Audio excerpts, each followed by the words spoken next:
Assalamu alaikum. So today the topic is Genesis and development of theological and philosophical thought in Islam. अब यहाँ से हम start कर रहे हैं फिलोसफी जो कि इस्लामिक फिलोसफी है, वेस्टर्न फिलोसफर्स को एंड पे करेंगे ताकि हमारी एक बेस पक्की हो जाए कि what is our philosophy and what is the foreign philosophy या द वेस्टर्न फिलोसफी, और हमें उसकी समझ तभी अच्छी तरह आएगी। ओवरऑल जब आप स्टार्ट करते हो फिलोसफी का वेस्टर्न फिलोसफर से लेके ग्रीक फिलोसफर्स को, तो आपका एक सिंथेसिस उसके साथ जो है ना इस्लामिक फिलोसफी के साथ अच्छा नहीं बनता, और there arise many questions, many doubts regarding many aspects of Islam, और अगर आप स्टार्ट ही उसको इस्लाम से लेके करो तो आपकी डायरेक्शन अच्छी हो जाती है। सो जी, इस्लामिक फिलोसफी से पहले की बात है कि एक प्री इस्लामिक एरेबिया था, उसकी अपनी एक फिलोसफी थी, गो कि वो इतनी कोई डेवलप्ड फिलोसफी नहीं थी। It was mainly concern with the practical and material needs, ठीक है। मेन उसमें बस जो है ना प्रैक्टिकल जो जरूरत के तहत फौरी फौरी चीजें थी, जो उनका माहौल था उससे रिलेटेड एक फिलोसफी थी।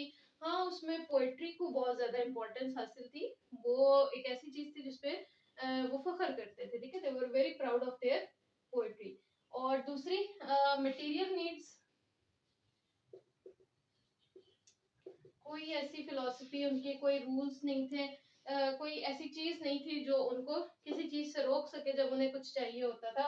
इसीलिए हम देखते हैं कि लूट मार और खून और कत्ल बहुत ज्यादा कॉमन था, वॉरफेयर बहुत उसमें जो है ना, और honour killing, sorry not honour killing, honour को वो बहुत ज्यादा इम्पोर्टेंस देते थे। तो ये कुछ चीजें थी। हाँ, कुछ और भी चीजें थी जिसमें जो उनके अच्छे एस्पेक्ट्स हैं, दे वर वेरी ब्रेव, किसी को पनाह देते थे तो कभी उसको फोरसेक नहीं करते थे, और ब्रदरली रिलेशंस उनके बहुत अच्छे थे, उनका फैमिली सिस्टम या ट्राइबल सिस्टम बहुत स्ट्रॉन्ग था।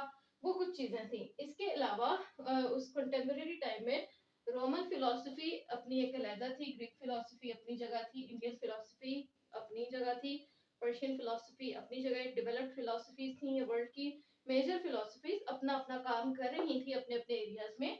जब इस्लाम आता है, अच्छा जी, इस्लाम आता है 77 सेंचुरी में, और उसकी जो है मेन, उसकी जो बेसिक थी, उसकी जो बुनियाद थी वो थी Quran and the word of रसूलुल्लाह, ठीक है, एंड हदीस, ये उसकी बेसिक थी। अब यहाँ से जब अल्लाह के रसूल की डेथ होती है तो उसके बाद आ जाते हैं आपकी 10th सेंचुरी तक चेंजिंग्स आती रही इस्लामिक फिलोसफी में। बदरीज उमैयद डायनेस्टी के बाद जो दूसरी डायनेस्टी थी, अब्बासिद डायनेस्टी, इसमें काफी कुछ काम हुए, और उस वक्त तक मुसलमानों के पास बहुत ज्यादा उन्होंने कॉन्क्वेस्ट कर लिए थे, वेल्थ बहुत ज्यादा आ गई थी, मोर ओवर पॉलिटिकली वो बहुत स्ट्रांग हो चुके थे, दुनिया पे उनका होल्ड था, उनका नाम जाना और माना जा रहा था। तो उनके अंदर बहुत सारी नई चीजें आई। सबसे पहली चीज आई ट्रांसलेशन पीरियड, भी आप इसको कह सकते हैं। उन्होंने क्या किया, जो बादशाह थे, दे डिड हारून रशीद, उन्होंने बैतुल हिकमा के नाम से एक बहुत बड़ी बिल्डिंग जो है वो बिल्ड की, बैतुल हिकमा, और उसका काम ही ये था कि वहां पे बैठ के बुक्स को ट्रांसलेट किया जाए। और ये ट्रांसलेशन पीरियड के दौरान ही ग्रीक फिलोसफी हमारे मुस्लिम्स तक पहुंची। ग्रीक फिलोसफी बाकायदा लेटर्स लिखे गए मुख्तलिफ एरियाज में, जो किंग्स थे उनको, कि आप अपने एरिया के बेहतरीन बुक्स जो हैं वो हमें भेजें और हमारे ट्रांसलेटर्स उसको ट्रांसलेट करेंगे। बैतुल हिकमा में हर तरह के फिलोसफर्स को लाके बिठाया गया, पढ़े लिखे लोगों को, और पढ़े लिखे लोगों को प्रमोट किया जाता था बाकायदा, बादशाहों की तरफ से उनको बहुत ज्यादा पेज दी जाती थी ताकि वो अपना काम सुकून और तसल्ली के साथ कर सकें। और धड़ाधड़ फिर उस टाइम पीरियड में बुक्स ट्रांसलेट हो होकर तो मुस्लिम जो है वो एजुकेशनिस्ट के पास आनी शुरू हुई। अब वहां से कलाम शुरू हुआ, ठीक है, कलाम यानी थियोलॉजी का टाइम।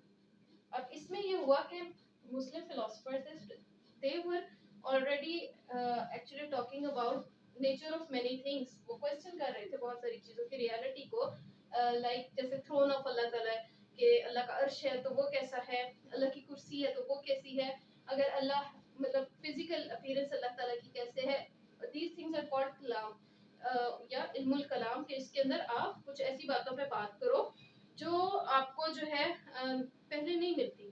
जो कुरान और हदीस वाला पीरियड था अल्लाह के रसूल का और सहाबा का और उनके बाद वाली 2 जनरेशंस का, ये उस पीरियड में वो बातें नहीं थी, बट लेटर ग्रेजुअली ये वाली चीजें आनी शुरू हुई एंड दे स्टार्टेड टॉकिंग। और ये इस तरह की फिलोसफिकल चीजें तभी आती हैं जब कोई नेशन ना डेवलप कर जाती है, कोई सिविलाइजेशन, और उसके पास फिक्र करने के लिए और चीजें नहीं होती, उनके पास खुशहाली होती है, दे आर वेल ऑफ, और खाने पीने की कोई तंगी नहीं होती। सो ये भी कहा जाता है कि जो फिलोसफी है ना भरे पेटों की बातें हैं। So it started then.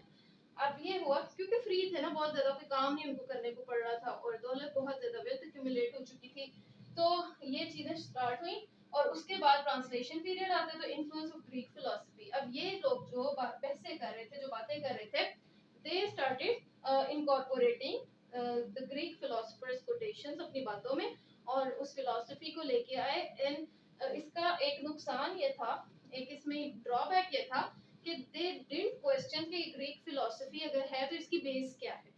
ठीक है, प्रॉब्लम यहाँ से शुरू हुई मुस्लिम फिलॉसफी में, ग्रीक फिलॉसफी को जब इनकॉर्पोरेट किया गया तो मनोबल वो चीज उन्होंने एज सच उसको ले लिया विदाउट क्वेश्चनिंग, जैसे वो चीज बिल्कुल दुरुस्त थी, बिल्कुल ठीक थी। अच्छा जी, ये पीरियड था 7 to 10th सेंचुरी। ओके, यहाँ तक ये सारा कुछ हो रहा है। अच्छा जी, फिर आ जाता है 8 to 13th सेंचुरी का पीरियड। इसको कहा जाता है जी golden age of Islamic philosophy. उसमें फलसफे का ज़हूर हुआ, ऑब्वियसली जब कुछ लोग इस चीज में बहुत ज्यादा इन्वॉल्व थे, और यहाँ तक इसका इन्फ्लुएंस इतना ज्यादा था कि बहुत सारे किंग्स ने इसको जो है ना अपने अकीदे का हिस्सा बना लिया था। And anyone who question this कलाम या थियोलॉजी और इनके जो पर्टिकुलर आइडियाज थे, तो उनको जेल में डाल दिया जाता था, उनको टॉर्चर किया जाता था। टाइम पीरियड ऑफ हारून के बाद जो उसका बेटा था मामून, उसके दौर में बहुत ज्यादा ये चीज हुई, और यहाँ तक काफी अरसे तक, कई सालों तक ये चीज चलती रही कि those who were on the right path, जो इतने एक्सट्रीमिस्ट आइडियोलॉजी नहीं थी जिनकी, वो छुप के रहते थे और वो अपने बिलीफ को प्रोफेस नहीं कर रहे थे। बट इवेंचुअली जब बहुत ज्यादा टाइम गुजरा तो उसमें फिर कुछ ऐसे लोग जो है वो आए जिनको लगा कि we should challenge this notion. और अगर ये बात है ना कि ग्रीक फिलॉसफी और कलाम का एक मिक्सचर आप ले आए हो, तो और बात आप करते हो कि रीजन की, ऑब्वियसली यहाँ पे रीजन का बहुत ज्यादा एक सीन शुरू हुआ था कि रीजन के ऊपर इसको रख के तो आपने किसी चीज को सच्चा या झूठा साबित करना है। सो दे सेड कि हम कुरान को जैसे है एक इस्लामिक फिलॉसफी अपनी असल फॉर्म में है, हम उसको लॉजिकली आपको प्रूव करेंगे कि आपका कलाम गलत है।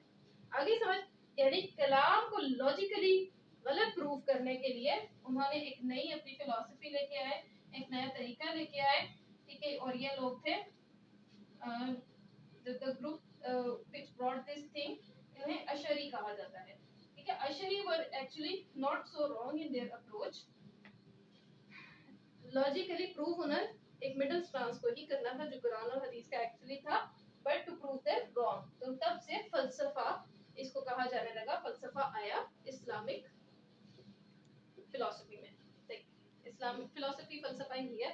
सो इस्लामिक फिलॉसफी एक्चुअली ये चीज थी जो अशरीज लेके आए। ठीक है, इसको अगर आपने इंग्लिश में लिखना है you will write like this, Asharis. अच्छा जी, मजीद हाँ, new Platonism and Aristotelism, I don't know how to pronounce it. खैर जैसे भी है, एरिस्टोटलिज्म आ गया। इसमें भी कुछ फिलोसोफर्स थे। न्यू प्लेटनिज्म ये एक्चुअली एक तरह का प्लेटो के जो ख्यालात हैं उसको एक एक्सट्रीम फॉर्म में लेके जाने को ही न्यू प्लेटनिज्म कहेंगे। और इसमें भी बहुत सारी चीज़ों को चैलेंज किया गया था। तो कुछ मुस्लिम फिलोसोफर्स थे जो actually they followed this school of thought.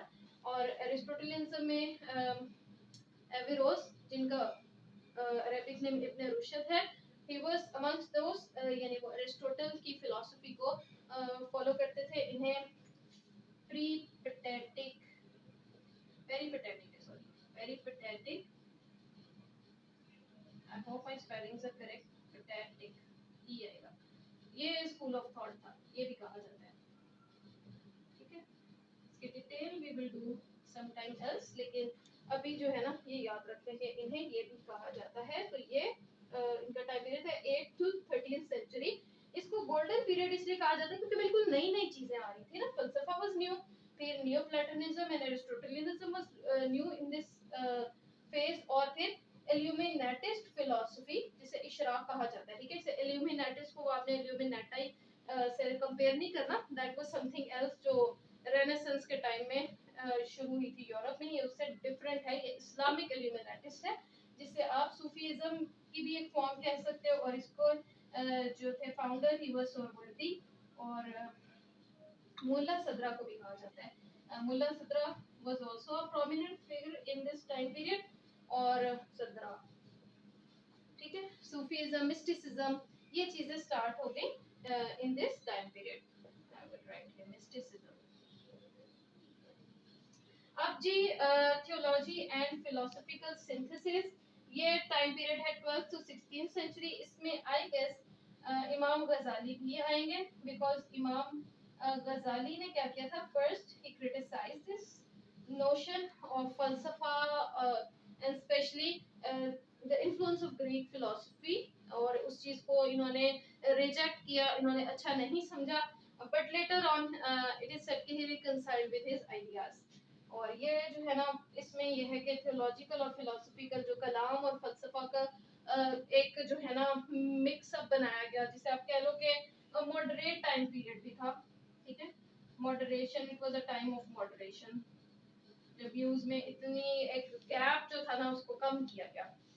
Then there was a decline and then revival of Islamic philosophy. Decline की वेरियस रीजंस कही जाती हैं, मेनली क्या मैं कहूँ इसको, अब बहुत सारी रीजन थी। एक तो जो आपको मैंने यहाँ पे बताया थे, कलाम और थियोलॉजी का भाई जब बहुत ज्यादा कॉन्क्वेस्ट कर लिया मुस्लिम्स ने और बहुत ज्यादा वेल्थ एक्यूमुलेट होगी, यहाँ पे क्या हुआ कि इनके कॉन्क्वेस्ट और मजीद तो क्या करने थे, इन्होंने अपने लैंड से इनके हाथों से चले गए। That was the time period of colonialism. और उससे भी पहले जो ये होली वॉर्स थी, होली वॉर्स होती रही हैं अगेंस्ट पैलेस्टाइन और जो मुस्लिम एरियाज थे इजिप्ट वगैरह के अगेंस्ट, उसमें यूरोपियन पावर्स जीती रही। एंड देन कॉलोनियलिज्म आया, उन्होंने कॉन्क्वेस्ट करने शुरू किए, उन्होंने वेल्थ अकोमुलेट करनी शुरू की, ठीक है।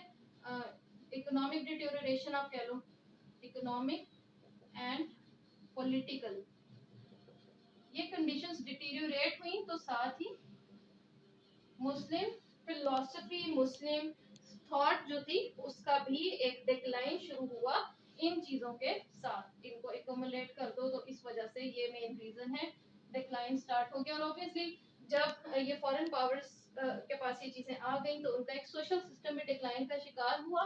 एंड दैट्स व्हाई बहुत सारी चीजों की तरह मुस्लिम फिलोसफी ने भी एक सेटबैक फेस किया और उसमें एक डिफीटिस्ट मेंटालिटी आ गई, और जो है उन्होंने फॉरेन पावर्स को एक्सेप्ट करना शुरू किया और उनकी फिलॉसफी को फिर से अपने ऊपर ऐसे ही लेना शुरू कर दिया। बिकॉज ऑब्वियसली जो नेशंस हार जाती हैं तो वो जीती हुई नेशंस की फिलॉसफी को एक डिफीटिस्ट मेंटालिटी के साथ लेती हैं, और उन्हें लगता है कि हमारे पास तो कुछ भी ऐसा काबिल जिक्र नहीं है और हम बस ऐसे लोग हैं जिनके पास कुछ भी नहीं है। And then the revival started. इसके बाद ये टाइम पीरियड है 17th century to modern times. Modern times में आ जाता है 20th सेंचुरी से एक रिवाइवलिस्ट मूवमेंट स्टार्ट होगी, और इसमें जो मेन फिगर थे it was Jamaluddin Afghani, Jamaluddin Afghani and Mohammad Abduh from Egypt. ये तो नाम से जाहिर अफगानी थे। एंड मोहम्मद अब्दा या अब्दू, अब्दा है ऐसे, मोहम्मद अब्दा, उर्दू में हम ऐसे लिखते हैं इसको, ठीक है। Mohammad Abduh, he was from Egypt. तो रिवाइवल ऐसे हुआ कि they gave the philosophy of pan Islamism, pan Islamism, और दोबारा से उन्होंने इस चीज को एक ख्याल को जिंदा किया कि we were the best and we should try to regain our lost glory. और मजीद जो है ना एक ऐसी फिलॉसफी थी जो कि डिक्लाइन का शिकार हो चुकी थी। ड्यूरिंग ऑल दिस पीरियड मुख्तलिफ ग्रुप्स बन गए, मुख्तलिफ स्कूल ऑफ थॉट बन गए, एंड इस्लाम जो है ना वो बिखर बिखर गया था। But they again revive the spirit of Islam, और इसमें फिर इन्हीं की फिलोसफी को जो हम पढ़ते हैं ना, अल्लामा इकबाल एंड शाह वलीउल्लाह, तो उन लोगों ने जो फिलोसफी दी वो एक्चुअली पैन इस्लामिज्म की फिलोसफी थी कि all the Muslims are together, जैसे इकबाल के ना कि एक हो मुस्लिम हर की पासबानी के लिए नील के साहिल से ताब खा के काश कर। So that is the main concept जो रिवाइवल की बात होती है। वरना जो एक ये कॉन्सेप्ट आता है ना स्टूडेंट्स में भी अक्सर ये पढ़ के सारा कुछ कि जी हम किसको फॉलो करें, इतने सारे ग्रुप्स हैं और कोई पता नहीं चलता कौन सही है कौन गलत है। You know the right path is only one. अब जो मेन थी ओरिजिनल जो चीज थी अपनी ओरिजिनल फॉर्म में जिसका अल्लाह ताला ने वादा किया, it can never be change, इसकी हिफाजत अल्लाह ताला ने की है, उसी चीज के रिवाइवल मूवमेंट पे उसी फिलॉसफी को प्रिजर्व करने की बात, उसी फिलॉसफी को लेके आने की बात की गई है। और ड्यूरिंग ऑल दिस टाइम इसमें कुछ लोग थे जिसे आप मॉडरेट फिगर्स कहोगे, ये बाकी सारी फिलॉसफी बहुत एक्सट्रीम पे गई, बहुत ज्यादा एक्सट्रीम पे गई अपनी बातों में, अपने ख्यालात में, अपने ख्यालात के फ्लॉज में।